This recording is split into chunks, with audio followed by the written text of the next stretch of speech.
queremos pedirte también en esta tarde tener un corazón abierto a tu palabra, un corazón abierto a ti, un corazón abierto a lo que tú tienes para nosotros. Queremos que tú, Señor, puedas hablar íntimamente, Señor. Yo sé que ya lo has estado haciendo cuando te alabamos, cuando tuvimos este tiempo de alabanza. Tu palabra dice que tú habitas en la alabanza, entonces también ahí nos hablas, vas hablando en nuestros corazones, y creo que tú tienes tantas cosas para nosotros. Señor, queremos interpretar tu corazón aquí en Graneros, queremos ser tus manos, tus pies, queremos ser esa iglesia que es una ciudad en lo alto de la montaña, que no se esconde, que por el contrario, que influencia, que ilumina, que quiere hacer la misericordia que tú nos has dado, entregarla, lo que hemos recibido por gracia, darlo por gracia. Señor, así que aquí estamos, Señor. Háblanos a cada uno. Yo sé que aquí todos tenemos una medida de gracia tuya. Tú a cada uno le has dado eso, Señor. Señor, que tú nos puedas ir hablando, nos puedas ir poniendo cargas en nuestro corazón, nos puedas ir poniendo ideas, Señor, porque queremos, lo único que queremos es llevar alegría a tu corazón, que tu nombre sea glorificado y alabado en todas las naciones, Señor. Así que aquí estamos, nos abrimos a lo que tú nos quieras hablar, también personalmente y también congregacionalmente. En el nombre de Jesús. Amén y amén. Hemos estado hablando, bueno, la semana pasada fuimos a la parcela, pero las semanas anteriores hemos estado hablando de lo que Dios quiere como iglesia, a lo que Dios nos está llamando, a su fundamento. Hemos hablado del fundamento de la iglesia y lo que Dios anhela y desea. Y la última semana que nos reunimos aquí, estuvimos hablando lo que significa el Evangelio, el verdadero Evangelio, esta buena noticia, que es el Evangelio de las dos manos. Estuvimos hablando que nuestro Evangelio no puede ser cojo, que nuestra creencia, nuestra fe no puede ser solo de palabras, sino que también tiene que ser con hechos y acciones.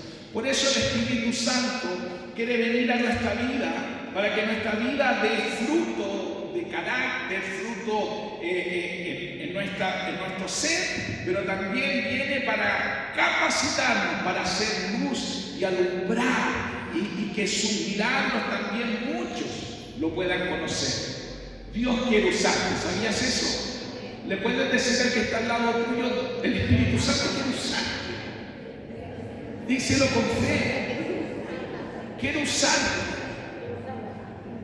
Por eso decíamos y hablábamos y dimos el ejemplo del buen samaritano, ¿cierto? Yo concluí la semana antepasada de que Jesucristo, cuando le pregunta a este fariseo y le dice, bueno, ¿qué es amar al prójimo? Y él le da este ejemplo maravilloso que está en Lucas 10. Él concluye Jesucristo diciendo, ve tú y haz lo mismo. Bueno, a cada uno de nosotros nos dice eso. Ve tú y haz lo mismo. Y obviamente yo hablé los puntos, los pasos en lo práctico. ¿Qué significa también llevar un evangelio en lo práctico? Entonces, si el evangelio es una buena noticia, esa buena noticia no solo la tenemos que creer, sino que también vivir, practicarla, hablar, decirla. Ese es el anhelo de Dios, ese es el deseo de Dios. Y como habíamos visto también la semana pasada, antes pasada, que las Escrituras también nos dicen que la fe sin obras, sin ponerla en práctica, es una fe muerta. Y yo entiendo, y todos nosotros debemos entender algo. ¿Por qué somos salvos nosotros? ¿Por qué recibimos el perdón? ¿Por algo? ¿Tenemos que hacer algo para recibir el perdón? ¿Tenemos que ganarnos el perdón de Dios? Se lo pregunto, ¿usted cree que se tiene que ganar el perdón de Dios? No. El perdón de Dios, la misericordia de Dios, no se gana. Es un regalo. Es por gracia. Es un regalo que yo tomo y recibo. Recibo el perdón de Dios, recibo el amor de Dios, recibo la paz de Dios. Dios tiene muchos regalos para nosotros. Pero en respuesta a ese amor, en respuesta a la fe que yo pongo en eso que Jesucristo hizo por mí en la cruz, yo también respondo con acciones concretas, donde mi fe es práctica. Y por eso nosotros los cristianos también tenemos que hablar de buenas obras. Dígale al que está atrás suyo, Dios quiere buenas obras.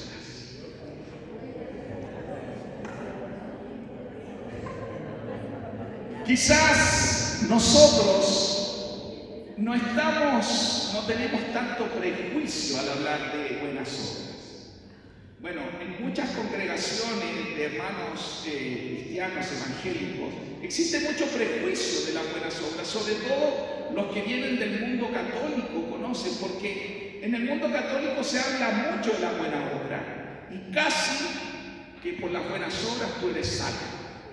Y por eso durante muchos años en la historia de la iglesia ha habido mucho debate. Por un lado los católicos dándole énfasis a las buenas obras y por otro lado los evangélicos nosotros dándole énfasis a la fe, que todo es por fe. Pero eso nos ha llevado al problema, a un evangelio cojo.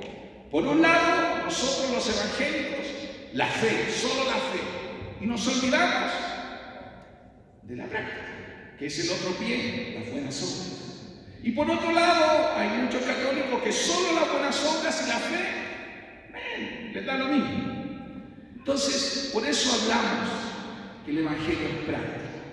Pero no nos tenemos que olvidar que las buenas obras son parte de lo que Dios nos llama a hacer. Entonces, dice la palabra del Señor. Vamos a leerla en Santiago, capítulo 2, versículo 17. Ustedes van a ir viendo aquí mucha palabra del Señor. Y todas yo la tengo subrayado el énfasis de las buenas obras, ¿ya? Para que sepan. No es que la Biblia suya va a salir subrayada. Yo lo subrayé para que usted ahí vea el énfasis. Dice, como pueden ver, la fe por sí sola no es suficiente. A menos que produzca, a ver, diga conmigo a fuerte voz, buenas obras. Está muerta y es inútil.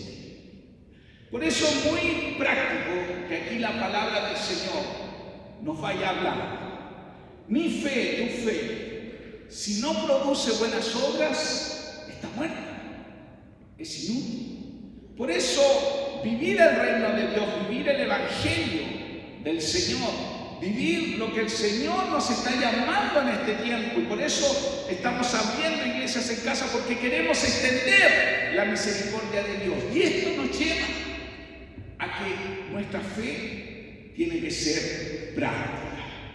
Dice también otro versículo, Efesios capítulo 2, versículo 10. Dice, porque somos hechura de Dios, creados en Cristo Jesús para buenas obras, las cuales Dios dispuso de antemano a fin de que las pongamos en práctica. Entonces, cuando uno habla del propósito eterno de Dios, también el propósito eterno de Dios es que tengamos buenas obras, fuimos hechos. Y alguien dirá, pero pastor, ¿de dónde está sacando esto? Pero si es la palabra de Dios dice, y el propósito eterno de Dios es que tú y yo nos parezcamos a Jesús, ¿cierto? Siempre decimos que el propósito eterno de Dios es que Dios quiere tener una gran familia de muchos hijos que se parezcan a su Hijo Jesucristo, ¿sí o no? ¿Y cómo era Jesucristo? ¿Qué hacía Jesucristo? Dice que él recorría las ciudades y aldeas, ¿cierto? Predicando, enseñando, sanando, dando de comer. liberando, haciendo también buenas obras.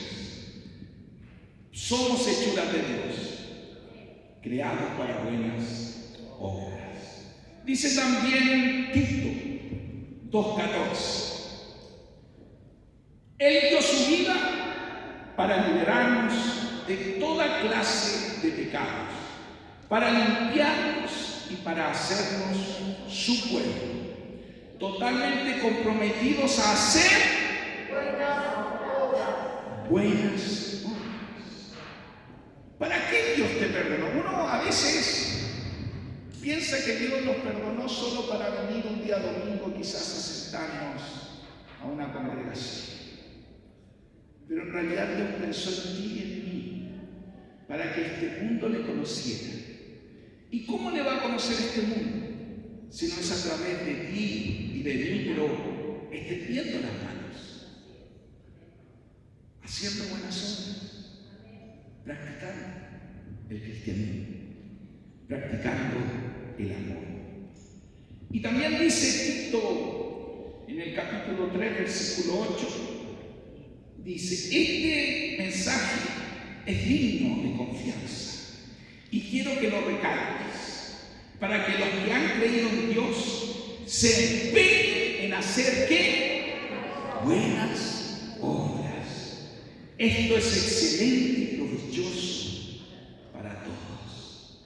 Me gusta esto, que yo tengo que también a ustedes, queridos hermanos, parte también, y cuando uno empieza a formar vidas y empieza a hacer discípulos, que nosotros también enseñemos que cada persona, cada hermano, como dice aquí, se empeñe en hacer buenas obras. No es que nos vamos a ganar el cielo, no es que Dios nos va a amar más, sino que esto es parte, este es el paquete completo, este es el evangelio de las dos manos, este es el evangelio de los dos pies, porque si solo corremos con un pie, vamos a cojear. Por eso Dios anhela, por eso Dios, cuando dijo que éramos la luz y la sal de la tierra, estaba pensando en esto. ¿Cómo yo voy a hacer luz? ¿Cómo voy a hacer yo sal? ¿Solo hablando? Sí, uno habla la verdad de Dios, uno dice, uno alumbra con lo que decimos, pero también tenemos que mostrar a Cristo. Y a Cristo no se muestra solo diciendo Dios te bendiga. Tenemos que ser hombres y mujeres de buenas obras. Le puede decir al que está al lado suyo: Dios nos llama a ser buenas obras. Esto es parte de nuestra fe. Y no lo hacemos para ganar nada. No lo hacemos para ganar el favor de Dios. Lo hacemos porque amamos a Dios. Y el amor de Dios nos motiva a hacer esto. Por eso cuando Jesús le habló a ese fariseo y le dijo: mira, un hombre fue ¿cómo se llama?, asaltado y lo golpearon, estaba maltratado, medio muerto. Por eso dio ese ejemplo. Y dice que pasó alguien que quizás como yo está hablando la palabra de Dios, enseñaba la palabra de Dios, el fariseo. ¿Y qué hizo el fariseo? Nada. Pasó y miró para otro lado, iba apurado. Pasó otro que ministraba en el templo, cantaba, era levita, no sé, pero también pasó y no hizo nada. Y por eso Jesús habla y dice: pero pasó un samaritano. Para nosotros no es un samaritano, pero cuando Jesús da ese ejemplo, hermano, Jesús es muy simpático, era Jesús. Los samaritanos eran los más odiados. A un judío decirle samaritano era peor que insultarlo. El peor insulto que se le podía dar a un israelita era decirle samaritano. Lo odiaban, los menospreciaban a los samaritanos. Los samaritanos para ellos no tenían ningún brillo, ¿cierto? Yo creo que los samaritanos le decían: no tenían ningún brillo, nada. Así pensaban. Pero Jesús dijo: el que se parece a mí, en realidad fue el samaritano, porque hizo misericordia, hizo una buena obra, se detuvo, pagó, lo subió a su caballo, o sea, hizo lo que Jesús desecha. Por eso nosotros en este mundo tenemos que, y en esta vida que llevamos, siempre tenemos que hacer esta pregunta cuando nos toque estar frente a alguien que nos pide o frente a una necesidad. ¿Qué haría Jesús en mi lugar? Si Jesús estuviese aquí, ¿qué haría? Y yo creo que esto es lo que hace la diferencia entre un discípulo, alguien que verdaderamente ama a Dios, y alguien que tiene una religión. Esto es lo que hace la diferencia. Y sé que Dios a cada uno nos ha dado una medida de fe, una medida de gracia. Y aún ese poquitito que tengamos, o eso mucho que tengamos, si nosotros lo damos, es ahí donde se empieza a multiplicar la gracia de Dios. Por eso, si Dios te empieza a regalar dones, te empieza a usar, es para eso. Para que la iglesia sea edificada. Vamos a ver más textos, porque usted a lo mejor piensa, el pastor le está poniendo color de su propia cosecha. Dice Timoteo, 1 Timoteo, capítulo 5, versículo 10. Y que sea reconocida por sus buenas obras, tales como, mire, aquí ya nos ponemos prácticos en las buenas obras, como criar hijos, practicar la hospitalidad, lavar los pies de los creyentes, ayudar a los que sufren y aprovechar toda oportunidad para hacer el bien. Entonces, si nosotros como buenos futbolistas queremos poner ahora la pelota en el suelo, ¿cierto? No que ande por cualquier lado. Si queremos ser prácticos, ¿qué es lo que Dios desea de buenas obras? Aquí nos da 5 puntitos claves que nosotros debemos practicar y que para Dios son buenas obras. Primero, formar bien a sus hijos e hijas. Los que somos papás, este es un deber de ser buenas obras. Formar. Cuando se habla de formar, no significa que uno deja solo a los hijos, que hagan lo mismo. Uno va formando con amor, con misericordia, con paciencia, con corrección. Va formando. No deformando. Formando. Y eso para Dios dice que esto también es hacer buenas obras. También, lo segundo, dice que recibir bien a quienes visitan tu casa. Eso en la práctica es la hospitalidad. Cuando Dios nos llama a hacer buenas obras, lo primero, muy práctico, ¿cómo recibimos a alguien en la casa? Yo sé que todos nosotros cuando viene un cobrador quizás no lo recibimos muy bien, ¿cierto? Ahí le echamos los perros, le soltamos los perros. Pero si alguien te pasa a tu casa, no sé, un hermano, otra persona, yo sé que todos a veces tenemos cosas que hacer, estamos ocupados, pero esos minutitos que tú vas a recibir a alguien, por lo menos que sea con un vasito de agua, con una sonrisa. Esto es lo que Dios desea. Pero todos nosotros alguna vez hemos ido a alguna casa y si te ponen una cara muy linda o no muy linda, te da gusto volver. Y aunque a veces esa cara no es por ti, a lo mejor esa persona justo estaba ocupada o tenía un problema, no sé, estaba justo discutiendo con un hijo o con su esposa o con su esposo. Pero no es que uno se va a poner una mascareta, pero pero ¿por qué tiene que pagar los platos rotos el que está viniendo? Entonces, Dios es muy práctico en las buenas obras. Y por eso debemos recibir bien.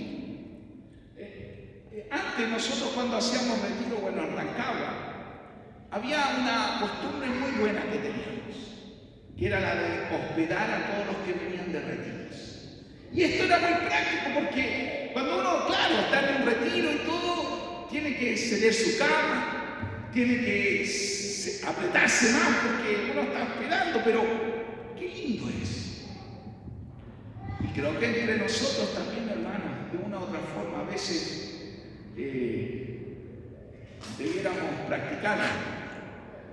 Yo me acuerdo que, no sé cuánto fue que en la pandemia practicamos un poquito, o yo intenté practicarlo esto de juntarnos, ya que no podíamos salir, juntémonos en nuestras casas. Pero por eso digo que las iglesias en casa también dan esta oportunidad de poner en práctica las buenas obras. Dice también lo tercero de las buenas obras, el servir a los hermanos. Cuando la Biblia usa lavar los pies, hermano, no es que le va a decir usted al que está al lado, a él dígale, a ver, sácate los zapatos y te los lavo ahora. No, cierto, yo creo que cuesta que eso en la práctica. En los tiempos de Jesús, en los tiempos de la iglesia primitiva, esta era una costumbre que hacían los esclavos, pero también era la costumbre de honrar al hermano o al invitado, porque ¿cómo eran los caminos en ese tiempo? De tierra. ¿Y qué era lo que usaba? Chalas, sandalias. ¿Cómo quedaban los pies? Como los tienen algunos. Ay, ya no, pero cierto quedaban con arco tierra, ya no la vamos a decir piñén, pero tierra. Entonces, era lindo cuando los hermanos, para homenajear a otro, le lavaban los pies. Por eso digo, quizás hoy día nosotros no tenemos esa costumbre de lavar los pies, pero sí podemos hacer algo muy práctico, que es servir a los hermanos, que es en lo que podamos estar dispuestos a ayudarlos. Y en esto también hay que ser, porque era evidente que a los que se les lavaban los pies, era evidente que los tenían sucios. Entonces, era una linda costumbre, pero era obvio. Hoy día quizás nosotros uno a veces no sabe que le puede ayudar a un hermano. Entonces, ¿qué tiene que hacer un hermano para que otro le ayude? ¿Qué tiene que hacer? Hablar, decir, ¿me puede ayudar? Porque a veces uno va encontrando personas que se van resintiendo en el camino, amargando en el camino, porque dice, oye, nadie me ayuda, nadie está conmigo, estoy solo. Pero nunca abre la boca, nunca dice nada, nunca pide nada, Marco usa este término mucho, nunca levanta la mano así ni cuando se está ahogando levanta la mano. Entonces, qué importante que el hacer buenas obras es importante en nuestra comunicación. Lo cuarto dice, ayudar a los que sufren. Creo que nosotros como iglesia nos tenemos que ir preparando, hermanos. Yo un día sentí fuertemente esto mientras cantábamos. Quizás ahora no, pero va a llegar un momento. Entre más empiece el frío, la lluvia. Nosotros veíamos hoy día ahí en la plaza mucha gente vendiendo sus cosas. ¿Cierto? Pero va a llegar un momento donde no va a haber nada, no van a poder vender. Y yo estoy convencido que mucha gente, ¿a dónde va a ir a pedir? Es verdad que le van a pedir al alcalde y todo, pero ¿a quién le van a pedir? Aquí. Nosotros nos tenemos que preparar para ayudar, y no solo a los de afuera, entre nosotros también. Puede que también empecemos a resentirnos económicamente por los trabajos y todo. ¿Y dónde? ¿A quién vamos a recurrir? Sí, pues, entre nosotros.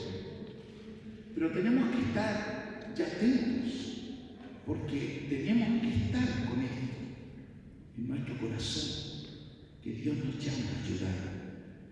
Y dice 1 Timoteo, dice, aprovechar, ese es lo quinto, aprovechar toda oportunidad para hacer buenas obras. Si Dios te da una oportunidad de ayudar, porque, bueno, a veces uno no la ve que es de parte de Dios, pero si se te presenta una oportunidad, justo se apareció alguien y te dijo, oiga, ¿sabe que, no sé, yo estoy con mi familia y no he encontrado trabajo? ¿Usted me daría para comprarme algo de comer? ¿Es una oportunidad o no es una oportunidad? Es una oportunidad que Dios te está dando para mostrarle el amor de Dios. Para decirle a esa persona, mira, yo la verdad no soy ni millonario ni nada, pero lo poco que tengo te lo doy por gracia, porque Dios ha sido bueno conmigo y puedo testificarle del amor de Dios. Esto es lo práctico. A esto Dios nos llama.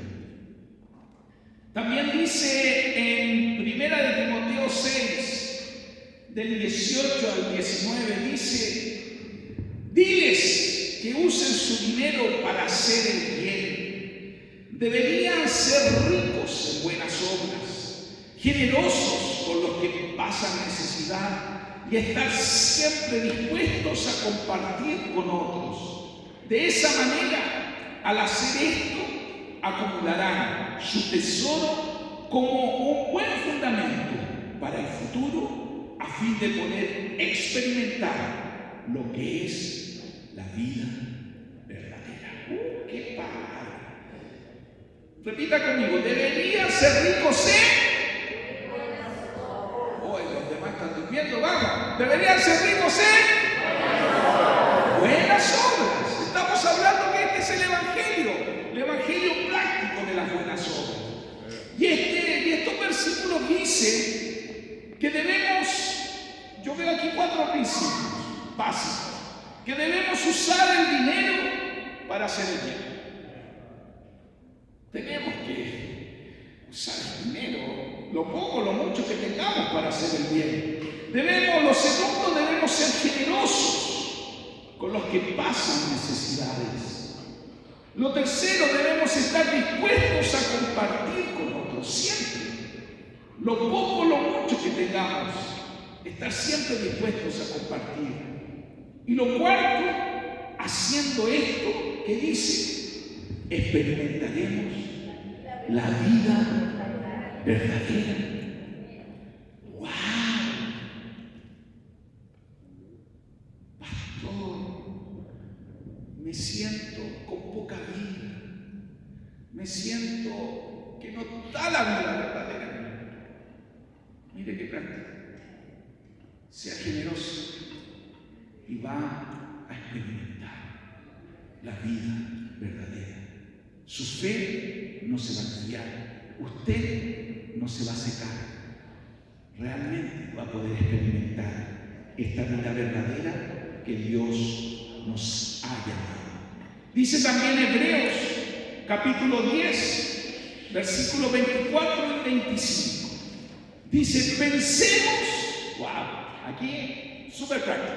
Pensemos, sé que para algunos esto es complicado, pero para mí a veces es complicado pensar, pero bueno, pensemos en maneras de motivarnos unos a otros a realizar actos de amor y buenas obras. Y no dejemos de congregarnos como lo hacen algunos, sino que animémonos unos a otros, sobre todo ahora que el día de su regreso se acerca. Siempre hablamos de este versículo, el punto de animémonos a no dejar de congregarnos.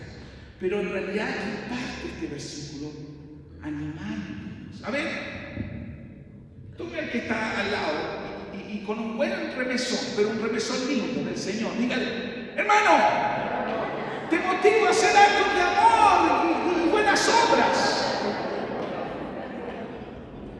Mira lo que dice. Debemos motivarnos, animarnos. Cuando un hermano o una hermana nosotros lo vemos, ¿qué tenemos que hacer? Si le vemos, no sé, justo se le paró una señora y esa señora le está pidiendo y justo uno ve que esa hermana le está dando, ¿qué debe hacer uno? ¡Wow, hermana! ¡Qué bendición lo que estás haciendo! ¡Me bendice! Y tienes que seguir y animarla a que siga. No decirle, ¿qué estás haciendo? Oye, si esta señora es sinvergüenza, pasa por todas las casas pidiendo. Y a veces, en vez de motivar a dar, motivamos a que seamos desconfiados. Hermano, no sea tonto. Dios nos llama a ser manso, pero no menso. Entonces, esta gente estos que están afuera cuidando los autos, sin obligación, darle. Y es verdad, no es obligación. Pero ¿qué es mejor? ¿Que alaben el nombre de Dios o que digan, los cristianos, el Dios que ellos tienen? ¿Que blasfemen el nombre de Dios? Piensen. Por eso a veces nosotros, en vez de motivarnos, a veces hasta nosotros nos bajamos. Mire que está siendo generoso. Y Dios dice que debemos pensar en maneras de motivarnos. Piensen en maneras de motivar. De motivarse usted, obviamente, y de motivar a otros. A actos de amor. Me gusta esa palabra. Actos de amor y buenas obras. ¿Qué actos de amor? ¿Qué es un acto de amor? Yo creo que el Espíritu Santo, este tiempo, nos va a ir también llevando a esto.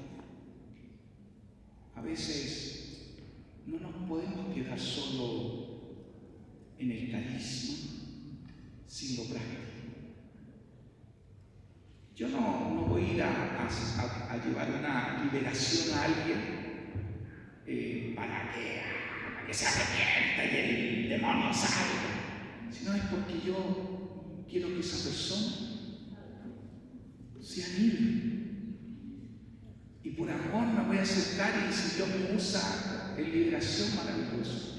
Pero es por amor. Son actos de amor. Los dones vienen a nuestra vida por un acto de amor. Si Dios me da una palabra para alguien y sé que es confrontacional, le voy a pedir a Dios, Dios, dame amor. Porque yo me tengo que acercar a las personas, ¿por qué? Por amor. No para mandarlas al infierno, no para condenarlas, sino por amor.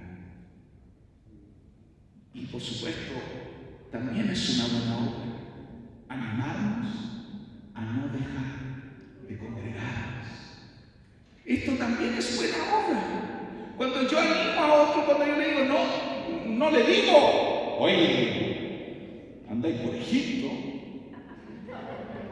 Hoy hace rato que parece que andáis por el desierto. No te veo. Porque a veces nosotros usamos esos términos como, ojo, el Señor va a llegar y tú te va a pillar abajo del barco. No, tenemos que motivar. ¿Por qué? ¿Por qué no te he visto, hermano? Por eso las iglesias en casa nos hacen estar más en contacto y saber por qué le está pasando a él, a ella. ¿Qué le está pasando? El animarnos a congregarnos, a no dejar de congregarnos. Y el último texto que tengo, el último texto para acabar. Nadie dice, pero yo sé que en su mente ustedes están diciendo, por fin voy a ir a comer. Un acto de buena obra, que el pastor termine la prédica. Bueno, tengo hambre. Dice 1 de Pedro, capítulo 2, versículo 12. Dice: mantengan entre los incrédulos una conducta tan ejemplar que aunque los acusen de hacer el mal, ellos observen las buenas obras de ustedes y glorifiquen a Dios en el día de la salvación. Creo que en la práctica también no hay mejor evangelismo que podemos hacer que cuando nosotros mostramos a este Dios vivo, tan maravilloso, tan misericordioso, pero no solo con nuestras palabras, sino con lo práctico. Por eso dice: mantener una conducta ejemplar es parte de las buenas obras, porque así es como ellos, los incrédulos, van a ver nuestras buenas obras y van a glorificar a Dios. De hecho, es lo mismo que dice en Mateo 5. En Mateo 5 dice, cuando dice: vosotros sois la sal y la luz de este mundo. Una ciudad sentada en lo alto no se puede esconder. ¿Y cómo vamos a hacer esa sal y esa luz del mundo? Mostrando nuestras buenas obras. ¿Y saben lo que van a hacer las personas? Van a glorificar a Dios. Pero también, cuando ven nuestras obras, las personas también pueden hablar mal de Dios, blasfemar de Dios. Por eso es tan importante. Una cosa es que hablen porque odian a Dios, porque la palabra de Dios dice: bienaventurados los que son perseguidos, blasfemados por Cristo, porque anunciamos el Evangelio, somos prácticos, igual hablan mal. Bueno, ahí somos bienaventurados. Pero qué triste cuando hablan mal de algo cierto. Eso no es malo. Eso es lo que Dios no quiere. Así que puedes decir una vez más que está al lado tuyo: Dios nos llama a tener un evangelio práctico. ¿Cierto? Un evangelio muy práctico. La buena noticia es algo práctico. Póngase en pie y vamos a darle gracias al Señor por su palabra, que alumbrera nuestros pies, que guía nuestro camino, que es práctico. Dios es práctico con nosotros.